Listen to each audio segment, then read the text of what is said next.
So joining us now is Scott Mitchell, our political analyst. A lot to digest here, Scott. But I want everybody at home to understand why this is so important just to everyday Oklahomans, this announcement.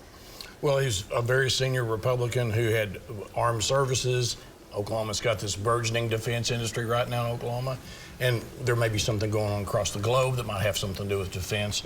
And so he's going to be looking at the budget. Luke Holland talking about what he'll be doing in terms of that budget. There's going to be a bunch of dominoes start falling now. This doesn't happen too often. Jim Inhofe lost to David Boren in 1974 for governor. 20 years later, he succeeds David Boren in the United States, and he's been there a long time. That's a lot of seniority. That's a lot of stroke. Absolutely. Well, his legacy. Let's talk about Senator Inhofe's legacy to Oklahoma here. I mean, he's been going at it a long time here and pushing all the same buttons for those years. Yeah, I mean, the history books. I mean, we're talking about a half a century here, basically, of Jim Inhofe influence here. But what happens is, you know, there's no thank you or anything at this particular point. Everybody's moving really, really fast right now. People are trying to stake out the claim. That is I mean, Senate seats are almost like land. They don't make any more land, right?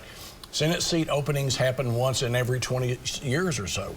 So people have to move really quickly. It's like the Queen just recently, you know, celebrated her coronation. It's the same day her dad died, all right? Nobody was thinking about that. It's politically, it's this sort of thing. People have to move really fast. The body's not even cold. So who do you think is going to be some of the top runners in the primary for his seat? Oh, if I knew that, we'd go to Vegas. All right, okay.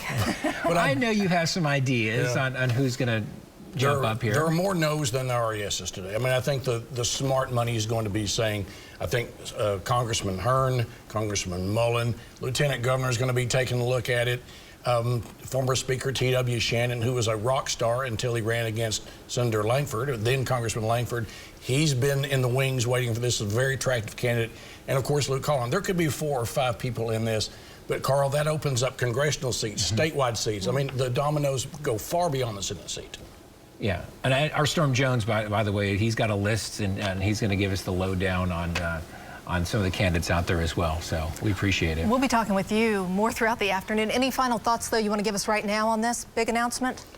You're going to hear more rumors than there are hours in the day. So everybody just has to hold on. Were you surprised he ran for re-election 2 years ago? No. I'm surprised that he's resigning. Okay. Obviously, family interests. I thought Senator Inhofe would go all the way to the end of his term and then maybe think about it again.